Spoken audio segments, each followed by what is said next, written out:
Hello मेरे दोस्तों, कैसे हो। मैं हूं राजवीर और आप देख रहे हो मेरा यूट्यूब चैनल ARP। दोस्तों भाई, ये जो गाड़ी आप देख रहे हो सामने, ये है स्प्लेंडर की क्लच की प्लेटें।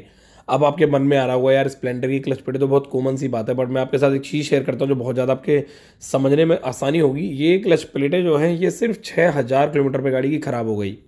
अब मैं आपको एक छोटी सी बात बताता हूँ। ये है BS6 बाइक और अभी हाल ही में लॉन्च हुई है, ज़्यादा टाइम भी नहीं लगा है और 6000 किलोमीटर चली है सिर्फ। काफ़ी सारे भाई हैं हमारे जो बोलते हैं कि भाई इतनी जल्दी क्लच प्लेटें कैसे ख़राब हो गई। मैं आपको इस वीडियो में काफ़ी सारी जानकारी दूंगा जो आपके बहुत काम आएगी। पहली जानकारी ये है कि क्लच प्लेटें जल्दी ख़राब आखिर हुई क्यों। देखो बता देता हूँ मैं। आपकी अगर गाड़ी की ड्राइविंग सही नहीं होगी, अगर आप 3 बंदे बैठा के गाड़ी चलाओगे, रेड लाइट पे गाड़ी आपने खड़ी करी, जिस गियर में उसी गियर में आपने गाड़ी उठा दी, तो आपकी गाड़ी की क्लच प्लेट जल्दी ख़राब हो जाएंगी। आप गाड़ी को एकदम तेज़ी से स्पीड में निकाल रहे हो, गियर आपने दूसरा डाल रखा, तीसरा डाल रखा, तो भी आपकी गाड़ी की क्लच प्लेट जल्दी ख़राब हो जाएंगी। बहुत ज़्यादा गर्म है गाड़ी और पानी में आपने निकाल ली एकदम से, तो भी आपकी गाड़ी की क्लच प्लेट जल्दी ख़राब हो जाएंगी। और अगर सभी तरीके से बिल्कुल ठीक हो आप, बट एक तरीका सही नहीं है, मैं बता देता हूँ क्या।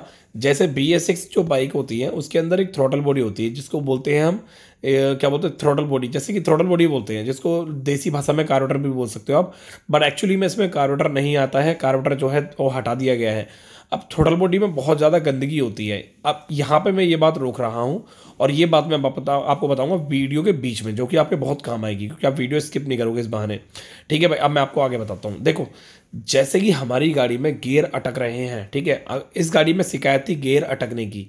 जब मैंने इसका क्लच खोल के देखा तो देखा इसके अंदर बहुत ऐसी आधुनिक चीज़ें निकली जो बहुत ज़्यादा गियर अटकने को लेकर साबित हुई।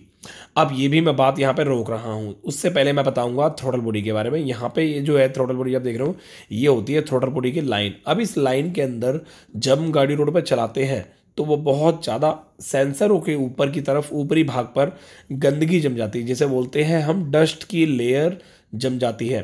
अब वो डस्ट की लेयर इतनी ज़्यादा जम जाती है कि वो सेंसर प्रॉपर तरीके से वर्क नहीं कर पाते हैं, वो प्रॉपर तरीके से ECU को सिग्नल नहीं दे पाते हैं, जिसकी वजह से हमारी गाड़ी पेट्रोल ज़्यादा खाने लगती है। और BS6 गाड़ी जो है वो एवरेज कम देने लगती है आपकी।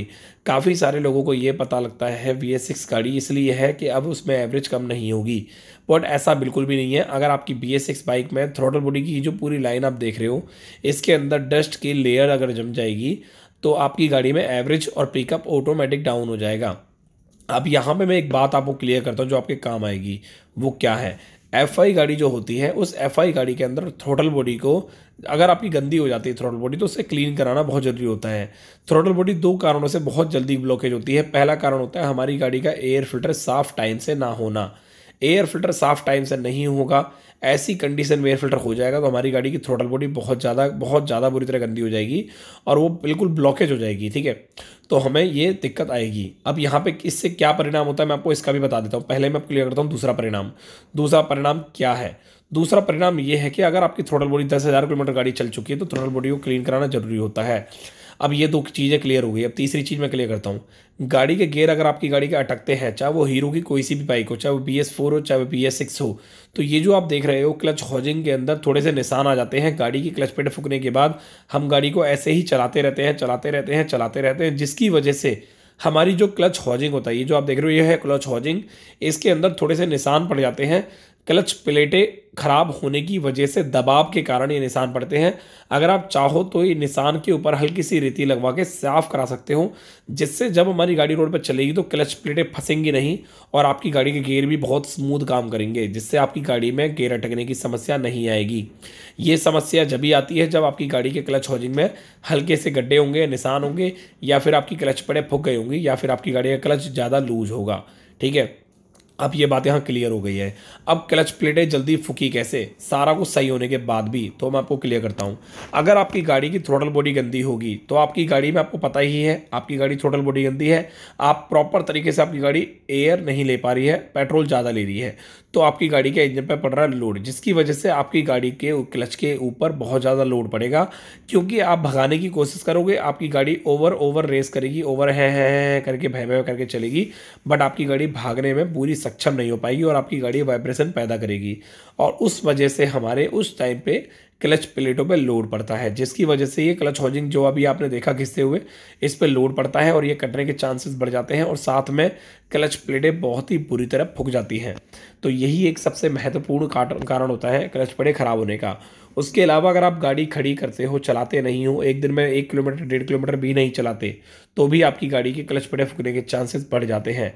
उसका रीज़न क्योंकि जब हमारी गाड़ी खड़ी होती है तो हमारी गाड़ी में जो ऑयल होता है वो नीचे की तरफ रह जाता है, और जिसकी वजह से उस ऑयल के ऊपर डस्ट की लेयर जमती है, और जब हम गाड़ी स्टार्ट करते हैं 4 5 6 7 8 दिन बाद, 10 दिन बाद, तो हमारी गाड़ी की वो डस्ट की लेयर पूरे इंजन में सर्कुलेट होकर हमारी गाड़ी के इंजन के पार्ट्स को क्षति पहुंचाती है, सबसे ज़्यादा क्लच प्लेटों को पहुंचाती है। तो ये भी एक बहुत बड़ा मुख्य कारण रहता है। ये मैं अपना खुद का एक्सपीरियंस शेयर कर रहा हूँ। अब बात करते हैं इस गाड़ी के 6000 किलोमीटर पे कॉन्सेप्ट की खराबी। ये जो आप देख रहे हो इस वक्त काम होता हुआ, ये है हैंडल का कॉन्सेप्ट। इसका हैंडल का जो कॉन्सेप्ट है वो ख़राब हो गया है। हैंडल के कॉन्सेप्ट के अंदर अगर आप बात की जाए तो वो 10,000 किलोमीटर पर भी ख़राब हो जाता है, 15,000 किलोमीटर पर भी ख़राब हो जाता है, 20,000 किलोमीटर पर भी ख़राब हो जाता है, और 7,000 किलोमीटर पर भी ख़राब हो जाता है। बट आपकी गाड़ी में जो गाड़ी चली है, ये है 6,000 किलोमीटर चली हुई है, BS6 गाड़ी है। इसके कॉन्सेप्ट में कोई मैन्युफैक्चरिंग फॉल्ट था, ये कंपनी में ले जाके हो गए थे दुखी कि भाई मेरी गाड़ी का हैंडल जो है डिसबैलेंस हो रहा है, प्रॉपर तरीके से काम नहीं कर रहा है, आप इसे सही कर दीजिए। तो ये प्रॉपर भी सही नहीं हो पाया कंपनी में, ये मेरे पास लेके आए हैं। ऐसा नहीं है कि कंपनी में ठीक नहीं करते, वो इस काम को हल्के में ले गए, जिसकी वजह से कस्टमर मेरे पास आया। अब मेरा काम है इसको प्रॉपर तरीके से सही करना। मैंने इस कस्टमर गाड़ी में, ये देखिए मैं आपको बता देता हूँ आगे, ये देखिए ये प्ले कितनी ज़्यादा है। ये प्ले जो है ये गाड़ी में नहीं होनी चाहिए। अगर ये प्ले आपको नज़र आती है तो आप इसमें एक लीवर की वार्सल लगा सकते हो।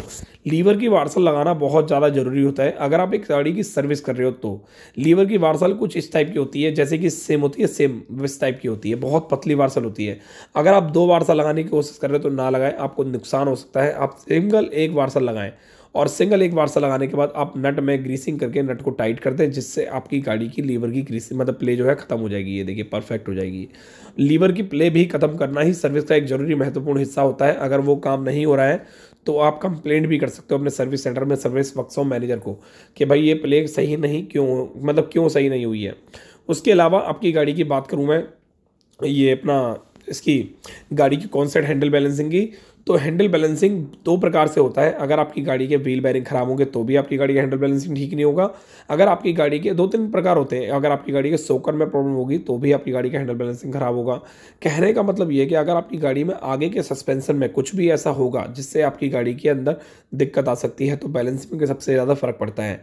जैसे कि व्हील अलाइनमेंट, टायर की लाइनिंग आउट हो जाना, और भी काफ़ी सारी चीज़ होती है, हैंडल कॉन्सेप्ट ख़राब हो जाना।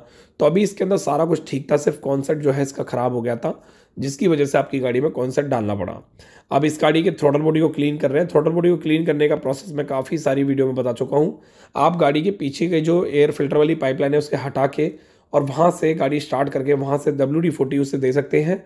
इस तरीके जैसे कि आप देख रहे हो, ये गाड़ी इस वक्त स्टार्ट है और इसमें रेस दी जा रही है, ताकि ये सारी की सारी WD-40 जो है आपके थ्रोटल बॉडी से होते हुए सीधे साइलेंसर से बाहर निकल जाए और सारी गंदगी को प्रॉपर तरीके से साफ़ कर दे। ये मेरा खुद का एक पर्सनल एक्सपीरियंस है। अगर कोई भी इसे गलत ठहराता है तो आप मेरे से आके मिल सकते हो। मैं इस गाड़ी के अंदर जो भी समस्या थी उसको ठीक करने की पूरी जिम्मेदारी लेता हूँ और गाड़ी को ओके करके भी देता हूँ। गाड़ी में काम करने का एक्सपीरियंस होता है, बहुत अच्छा होता है।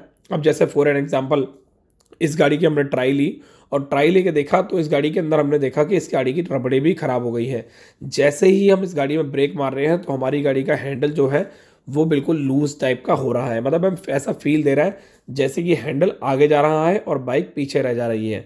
तो उस दौरान हमें अपनी गाड़ी की हैंडल की रबड़ों को चेक करना पड़ता है। अब हैंडल की रबड़े अगर हम टाइट कर पा रहे हैं तो ठीक है, अगर वो टाइट फुल है, ऑलरेडी फुल है टाइट, तो फिर हम रबड़े ही डाल सकते हैं उसके अंदर। रबड़े कैसी होती है मैं बता देता हूँ। ये रबड़ होती है। अब रबड़ की कीमत जो होती है वो 10, 20, 30, 40 रुपये, 50 रुपये के आसपास की होती है।